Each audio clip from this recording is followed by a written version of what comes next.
It was a muggy Thursday afternoon in late July 2024 in the town of Millwood, Georgia, a close-knit community of about 10,000 residents. The Millwood Police Department, housed in a modest brick building on Main Street, was preparing for a significant transition. The town council had recently appointed a new police chief, a decision that had been kept under wraps until the official announcement scheduled for following Monday. The new chief, Dr. Angela Carter, a 45-year-old black woman with a distinguished career in law enforcement, was set to take over a department struggling with low morale and a history of community complaints about biased policing. Angela had arrived in Millwood 2 days earlier, staying at a local hotel while she finalized her move.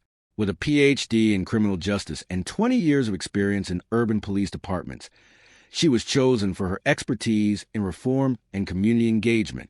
The town council, aware of the department's challenges, saw her as the ideal leader to rebuild trust. Angela, however, wanted to get a feel for Millwood before her official start. Dressed in civilian clothes, a simple blouse and slacks, she decided to walk through downtown, observing the town's rhythm and the department she'd soon lead. Around 3:30 p.m., Angela was crossing Main Street near the department's headquarters when a disturbance caught her attention. A group of teenagers, mostly black, were gathered on the sidewalk, laughing and talking loudly as they shared a bag of chips. The scene was harmless, but Officer Brian Kessler, a 52-year-old veteran of the Millwood PD, was watching from his patrol car parked nearby.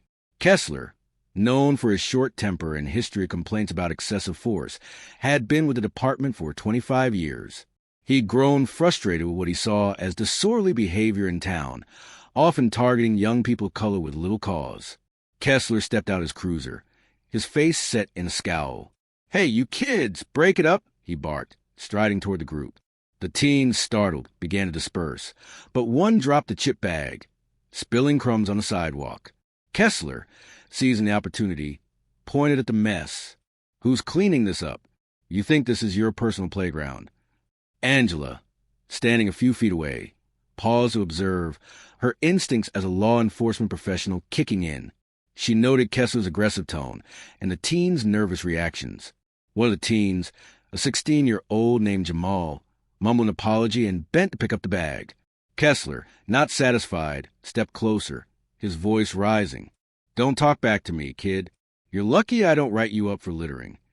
Angela, sensing the situation escalating unnecessarily, stepped forward. "Officer, they're just kids eating snacks. They're cleaning it up. No need for this to get heated." Kessler turned sharply, his eyes narrowing as he took in Angela, her dark skin, her calm demeanor, her civilian attire. To him, she was just another bystander interfering with his authority. "Mind your business, lady," he snapped. "You don't tell me how to do my job." Angela, unfazed, kept her tone even. "I'm just suggesting you de-escalate. They're not causing trouble." The teens, now silent, watched the exchange, their eyes darting between Angela and Kessler. Kessler's face reddened. He took a step toward Angela, his body language aggressive. "I said back off," he growled, and in a moment of reckless frustration, he shoved her with his foot, kicking her shin to push her back. Angela stumbled slightly but caught herself, her expression hardening. The teens gasped, and a few passers-by stopped, their phones already out, recording the incident. Jamal, wide-eyed, said, "Yo, you can't do that." Kessler ignored him, pointing at Angela. "You're obstructing an officer. I could arrest you right now." Angela, her shin throbbing but her composure intact, straightened up. "Officer Kessler," she said, reading his name tag, "you just assaulted a civilian. I suggest you step back and calm down." Her voice carried an authority that made Kessler pause, though his anger didn't subside. "You don't tell me what to do," he retorted, reaching for his radio to call for backup. "Dispatch, I've got a disorderly subject on Main Street. Send another unit." Within minutes, 2 more officers, Sergeant Maria Lopez and Officer James Tate, arrived, their cruiser pulling up beside Kessler's.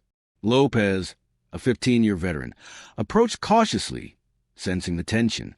"What's going on, Brian?" she asked, glancing at Angela and the teens. Kessler pointed at Angela. "This woman's interfering with my duties. refusing to comply. She's causing a scene. The teens, still nearby, shook their heads, one muttering, "He kicked her! That's what happened." Angela, her voice steady, addressed Lopez directly. "Sergeant, my name is Angela Carter. I was trying to de-escalate a situation with these kids when Officer Kessler kicked me. I'd like to speak to your supervisor." Lopez, taken aback by Angela's calm authority, nodded. "Okay, ma'am, let's sort this out. Brian, stand down." Kessler, fuming, stepped back but kept his eyes on Angela, clearly expecting her to back down. The situation drew a small crowd, with several residents recording on their phones.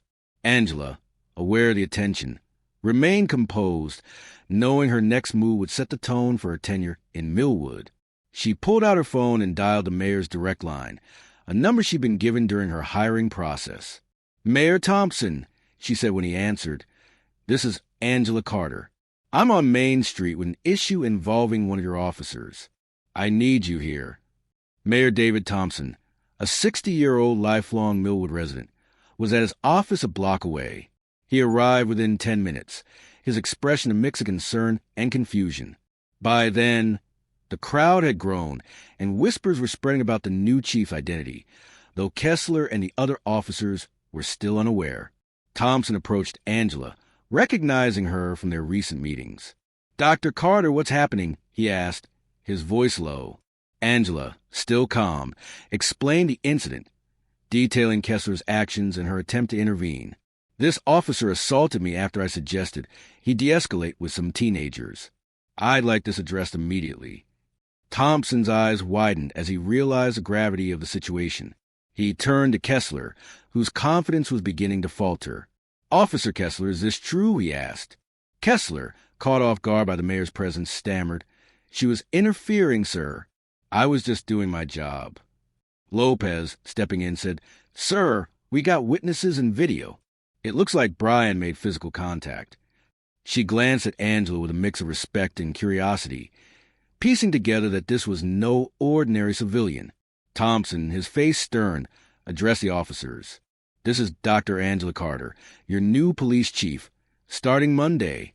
Officer Kessler, you're on administrative leave pending an investigation." The words hit Kessler like a shockwave. His jaw dropped, and his face paled as he realized the magnitude of his mistake. Lopez and Tate exchanged stunned glances, while the teens, still nearby, erupted in murmurs of disbelief. Angela, maintaining her professionalism, spoke to the crowd.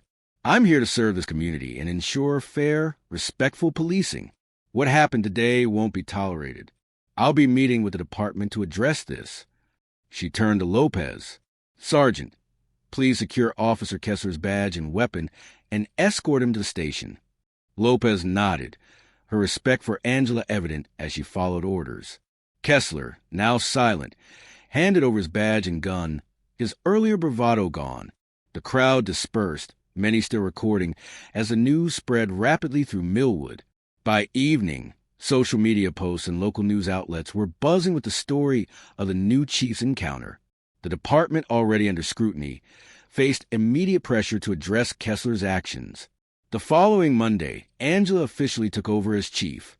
Her first act was to launch a full investigation into the incident, with Kessler facing disciplinary action that could lead to termination. She met with the department's 35 officers, laying out her vision for reform, emphasizing de-escalation, accountability, and community trust. "I'm not here to tear anyone down," she told them, "but I will not tolerate bias or abuse of power. We serve everyone in Millwood equally." The incident became a turning point for the department.